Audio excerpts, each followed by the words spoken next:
Well, here I am. I tried to film oh no, I got a down leak. Uh-oh. Put some duct tape in that sucker.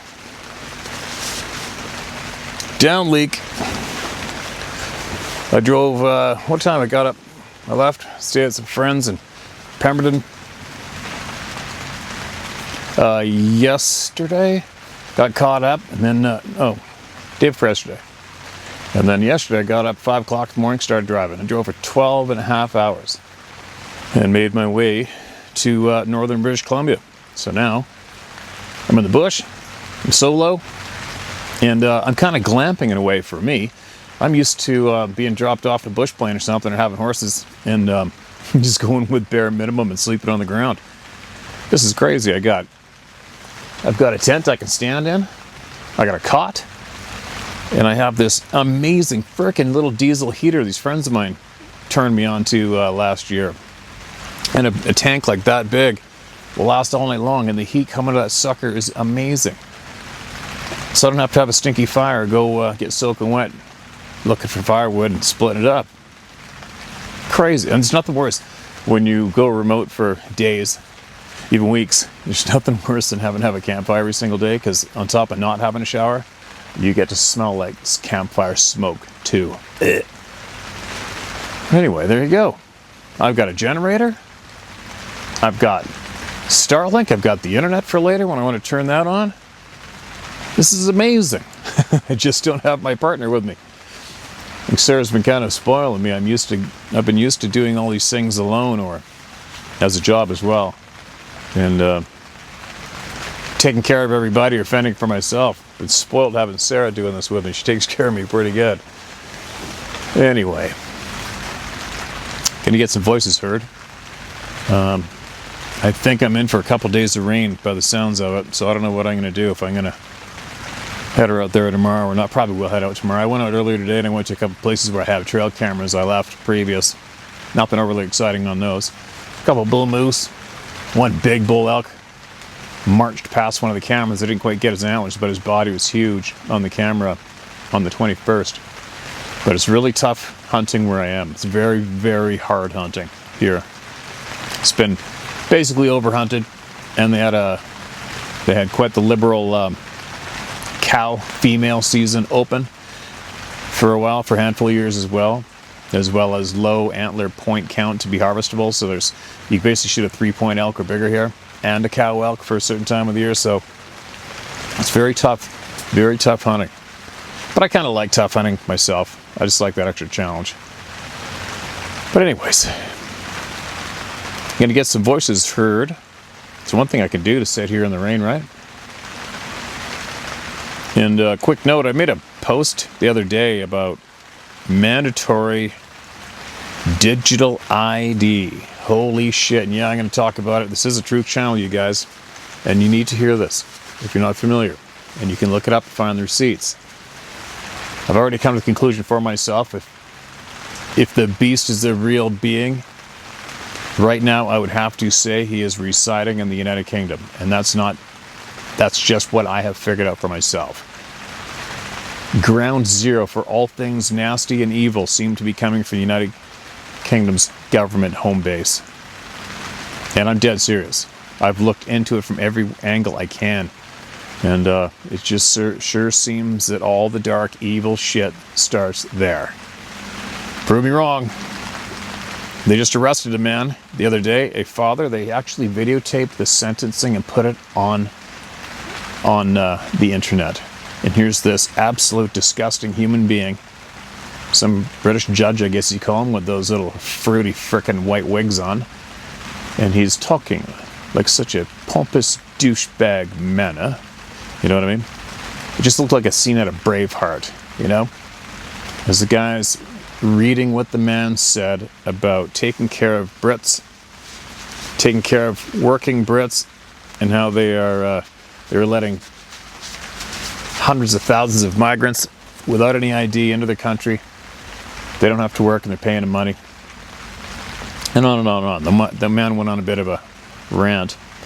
And he got a 2-year jail sentence for making that post on Facebook in the United Kingdom just the other day. And then they just announced, the United Kingdom announced for the first time the digital ID thing. Now, in case you missed it, a lot of people thought, well, we already got to have passports. We already have to have this. No, we don't have this yet. We do not have the digital ID. What the digital ID will do, it will take away whatever sort of freedoms you feel you have left today. They're going to be gone. Gone. If you submit to mandatory digital ID, what their purpose is, let me back it up again a little bit. From what I gather is, the main reason for the mass migration into the countries was for the sole purpose of creating a problem. They intentionally created a problem, and now they get to deliver the remedy. Okay? It's an easy one. It's a no-brainer. They've been doing this for years. The remedy is digital ID, because if you get your digital ID, it's impossible for you to work. So illegal migrants can't work without the digital ID. Isn't that great? Do you see what they've done here? Do you see? They created the problem intentionally, and they all of a sudden delivered the antidote, the remedy, which puts you in absolute submission to a group full of elites. A digital ID will be certain that you cannot work, say, if you don't get a vaccination. You cannot work, or you might get an automatic fine if you made a social media post they didn't like. If you say something publicly they don't like, you can get demerits on your digital ID. Just think, if they could pause pay to you with the digital ID, they could fine you with the digital ID. They could easily, and eventually, and probably will, regulate how much groceries you can buy this week, what groceries you can or can't buy, how much fuel you're allowed to have this month. It's endless. Travel or not? Well, that's easy. They're going to get you. If this digital ID goes forward, kiss your ass goodbye as a free human being altogether. It's evil. If there's the mark of the beast just threw it down, and the mark is going to be your digital ID number. Look into it yourselves, okay? But I'm sounding the alarm. If there's ever a time to fight physically, right? Now, let's get some more truth and voices heard here, right? Well, I'm still here, not in jail. This email is titled Missing People. No, I don't think the Sabe are responsible. The whole world has been saturated by the cult that's responsible for all the resets. They dress up in suits and all, but a few are directly participating members of generations-long standing occupation of countries like the USA, Palestine, and hidden as a race and religion. They have all playing their roles in each sect, which keeps the aspect hidden as their religion. Reading their own writing, Talmud, Torah, and protocols of the elders of Zion Manifesto used to destroy from within the countries they saturate as religion. All avenues of existence are completely compromised by usurpation of military, educational system of enslavement. We're conditioned to believe is normal life and achievement. The only achievement is being manipulated and poisoned by sodium fluoride water and toothpaste, known to lower IQ permanently, and 80 years of that, vaxing, 440 hertz, music industry, Hollywood, and their escapades. Now the digital currency system and identity with compliance built into, even by or be a part of society unfolding. This threatening everyone with Samson option to destroy everything. We've been irresponsible for too long as this gauntlet of deceitful deception is closed. It's not going to be stopped, and the usurped military and police systems will carry it out as instructed. Yeah, how sad's that? The Sabe are right to be disguised with mankind, as they too must know what has been repeating through history and probably wonder why we don't care to take measures. The group of cougars are infamous for decimating 1,040 plus before the alliance with Roman, forcing Christianity by follow or die, murderous crusades, genocide.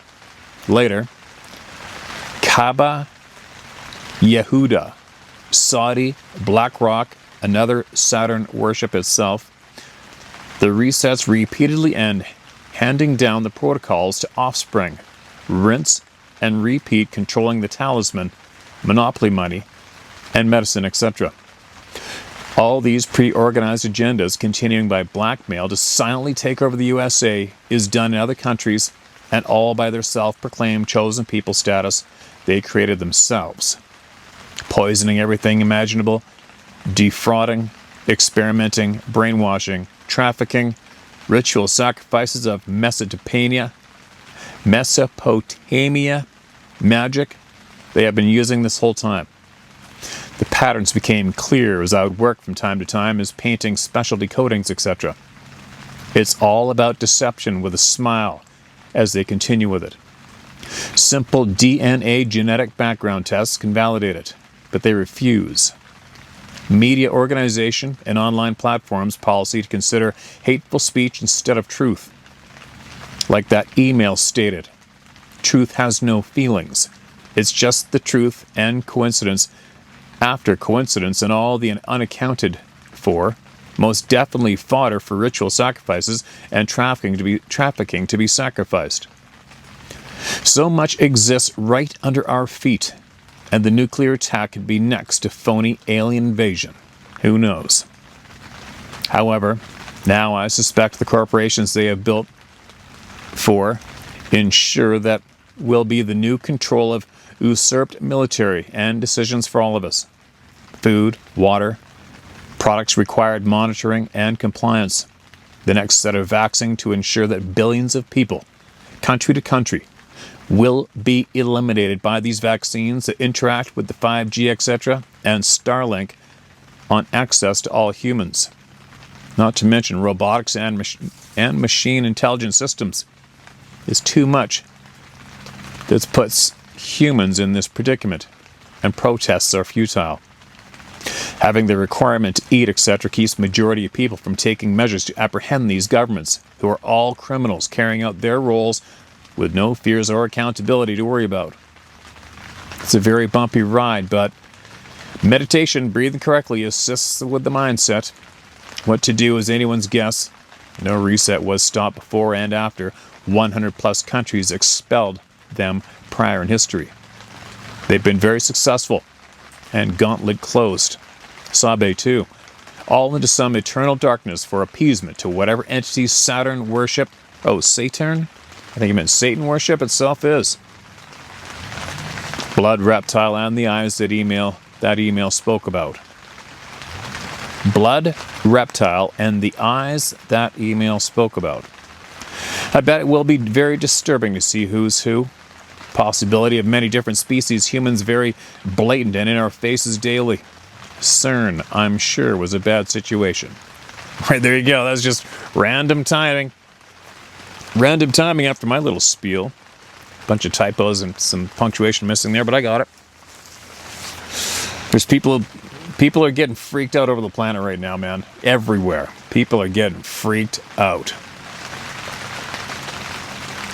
As they should be.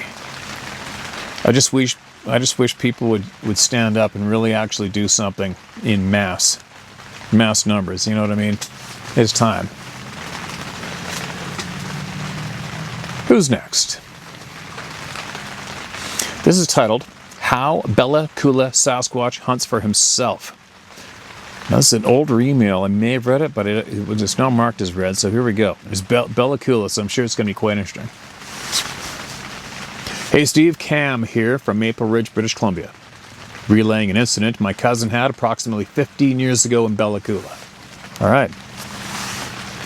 He and a co-worker were working as arborists, sent by their company to survey a portion of forestry land and needed road access through a native band's land reserved for access. Time of year would probably been spring, early summer. And due to the fact they needed access to the land, the contract included they hire a native band member to act as a guide and accompany them through the area. 3 men now in total headed up in the 4x4 service vehicle to the contract area they needed to survey. Once they arrived to the land contract, they started walking the roads surveying the area, doing their thing. And not too long after, they came upon a deer carcass. This deer had been gutted by what he said was without a knife. The deer had been ripped open, hung in a tree with a branch stabbed through its neck at approximately 12 feet high. All right, so the pressure that would take to stab a deer's neck through a branch thick enough to hold its weight would be incredible. 12 feet high? No guts or entrails left behind, only this deer. No hunters, nothing. They continued to walk the area when he stated they could hear something following and pacing with them through the bush to their side, and it would stop when they would stop. At some point, they could see a dark figure start to dash through the bush, and also described that infamous Sasquatch smell, but unable to fully see the figure due to the bush and vegetation. At this point, the native guide stated they needed to leave and headed back to the truck and stated, "Sasquatch is here. We must go now," or something along those lines, but he was panicking. My cousin and his co-worker, who were young men at the time, full of testosterone and stupidity, decided it was a better idea when they got back to the truck to retrieve their 12-gauge shotguns they carry for bear protection and give whatever was flanking them a chase, in which they did against the wishes of the guide, who locked himself inside the truck. They ran back up this access road, and sure as shit, this thing was there, and they gave chase. He said this thing would run just out of sight, but they would see flashes of black as it ran as if it was playing with them. They soon came upon a dried up creek with a small sandbar island in the middle of it, with a big patch of trees. He stated they walked over the patch of trees on this sandbar and found what he said looked like an igloo woven from branches. They both walked over and looked into it, only to find another gutted deer, but this one's body cavity was stuffed full of green pine needles. Oh, we did read this a while back. I remember that. Oh well, I'm almost done it again. Whatever. Be a bunch of people here who hadn't heard this. Stuffed full of green pine needles that he assumed was for preservation. And also this one had his head missing.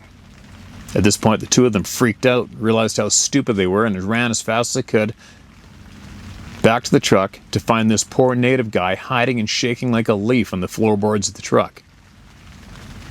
The company apparently lost the contract and access through the reserve due to the actions of their employees. Anyways, I thought it was an interesting account, but not in regards to whether or not these creatures exist, but more so some insight on how Sasquatch hunts himself, and also a good reason why this topic may be so hush-hush when money and forestry industries get affected. Lots of tracks, sighting stories, and all types of evidence out there, which are all awesome, but this is the first account I heard of someone finding Sasquatch hunting, processing, and curing its meat. And I thought I'd share. Anyways, be safe, take it easy. Cheers. There you go. And thanks again. Bella Coola. I haven't been to Bella Coola. I wouldn't mind checking it out. It's really remote.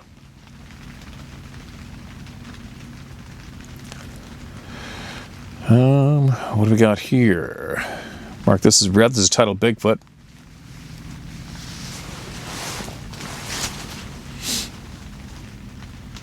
Hey, brother, I believe. I've had a few strange things happen to me. I've never seen one. I don't want to. I've hunted for 36 years. I have killed several hundred whitetail and a few coyote. Probably 25 years ago, I was bow hunting and found tracks. Big, barefoot human tracks. There were not many. It was in pines where the snow was not melted. It freaked me out. I think he was there watching.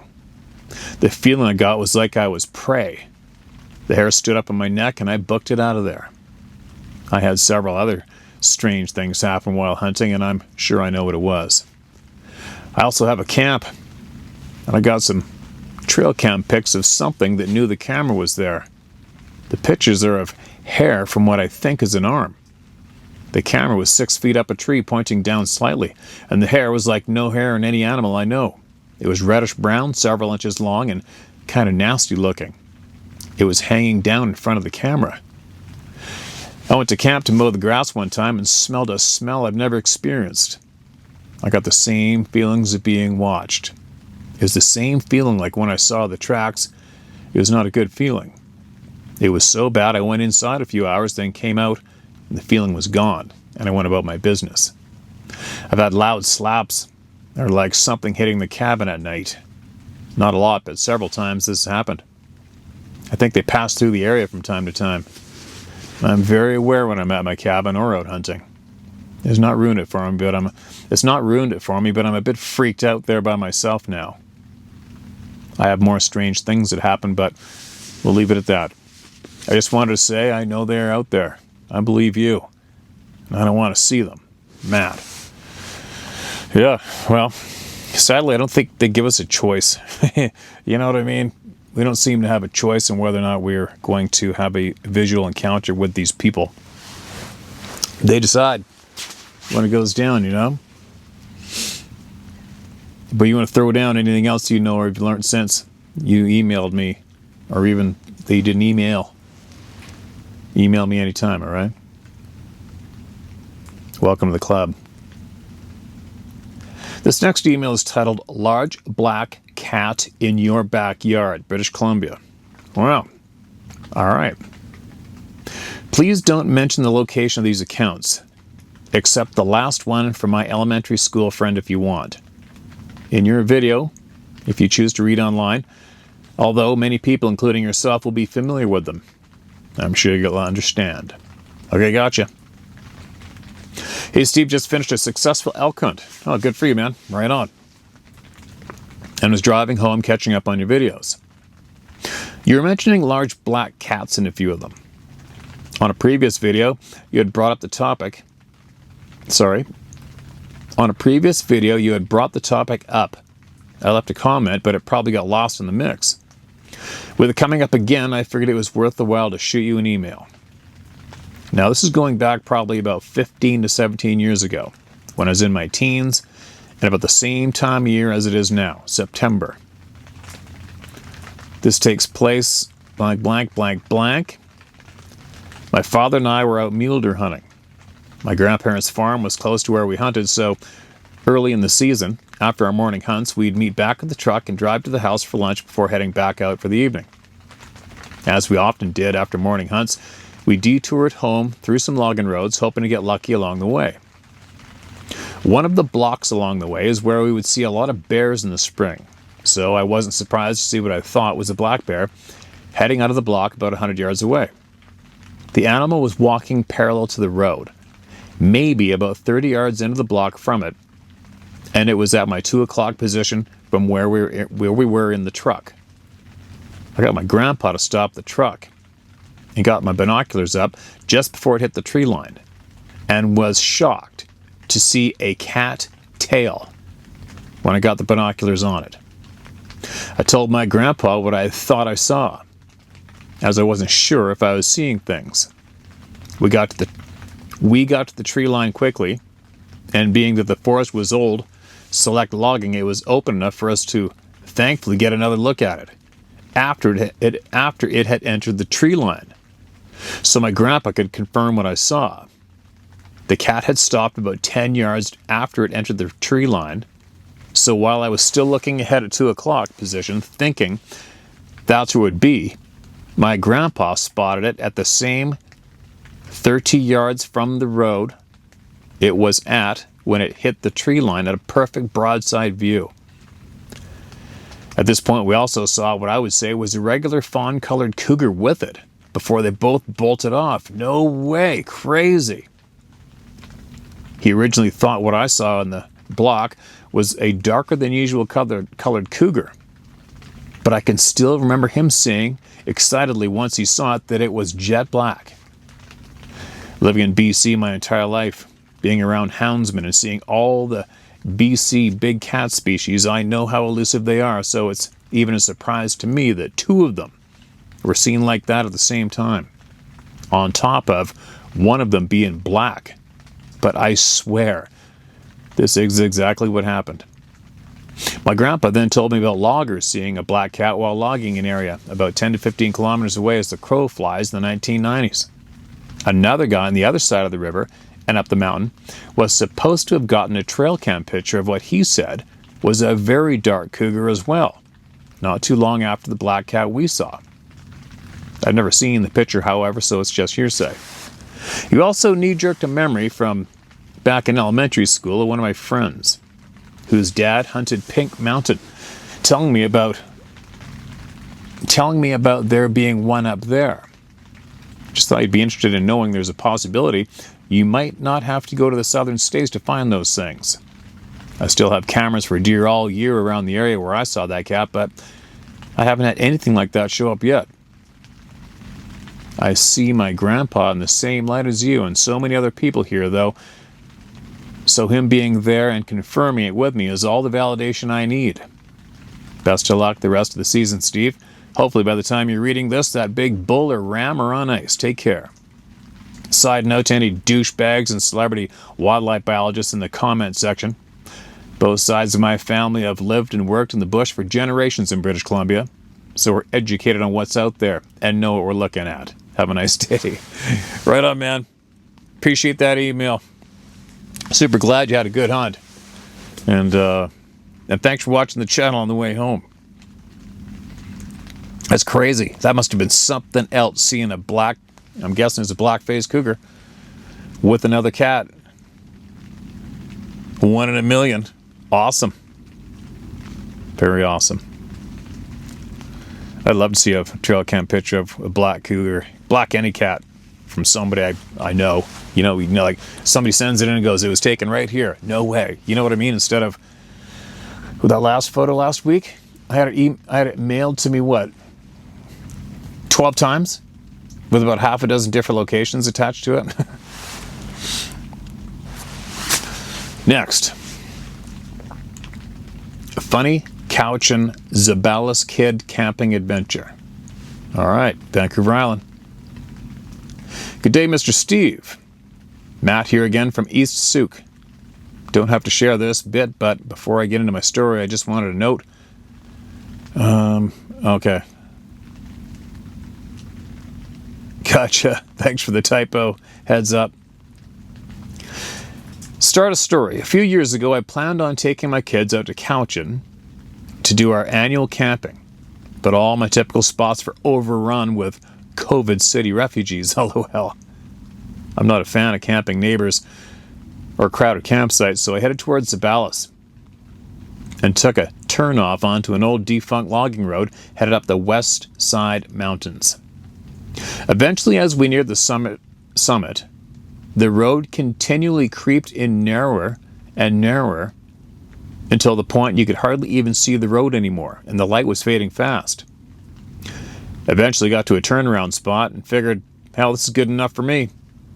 I told my kids the whole drive up about Sasquatch lore as we listened to Stomping Tom's Sasquatch song, lol. They were fairly young at the time. I think around 4 and 7. And as I parked and everyone got out, I threw out some lawn chairs and fired up the propane campfire to keep them occupied while I set up the tent. And all of a sudden there was a gigantic rustling in the bushes, maybe 80 meters away, and glowing eyes. No way. My kids went hysterical, screaming, and retreated into the truck. I'm pretty confident it was just a deer. A deer or near I spooked, but I could not get the kids out of the truck all night. They slept in there while I slept in the tent. I didn't have the heart to tell them if it was a Sasquatch. Oh, sorry. I didn't have the heart to tell them if it was a Sasquatch, the truck wouldn't save them, lol. Morning came and they didn't even want me to make breakfast and leave as soon as possible. They still bring it up. Memory made, success. Side question, just curious what your stance is on hunting in BC with a 6.5 Creedmoor. Sincerely, Matt. I don't know, I'm not familiar, I'm not a gun guy. I'd imagine if you can make that bullet hit wherever you want it to go, it's going to do exactly what you need it to do, right? But it sounds like the red eyes, the red glowing eyes, probably wasn't a deer. And those kids' guts told them exactly how to react. And they'll never forget it, will they? What do we got here? Don't know. I'm going to read it. You know, on the gun thing, when I've had people make comments to me about old bow and arrows or rifles, different calibers, and they start arguing about it. I don't know why myself. Don't really care. But as an example, if somebody ever said that your 6.5 Creedmoor isn't good enough or something, we'll just say, well, why don't you just go 500 yards out there and stand there and face me and catch one? And tell me how it doesn't really work that well. You know what I mean? I said that to a friend of mine before too. I had my old bow. An old bow and arrow PSE bow, a guy that I got at a TV show for PSE, got it into a moose and he gave it to me as a tip. And I shot that thing forever. And then people started seeing pictures and videos of me with that bow and they said, oh, that's an old bow. That thing's, you got to get a new bow. You got to get a new bow. That thing's outdated. And I'm like, well, I don't know. Why don't you go over there a couple hundred yards and I'll toss an arrow at you from it and see what happens, right? Right? I'm not the weapons guy. I use them as the same way I use a crescent wrench. Or well, I shouldn't say crescent wrench, but you know, I treat my weapons like tools. They're a tool for me. I'm not an intimate shooter. I know how to use them. But they're a tool to get a job done for me, you know?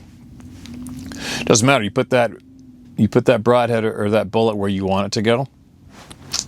Job done. Job done.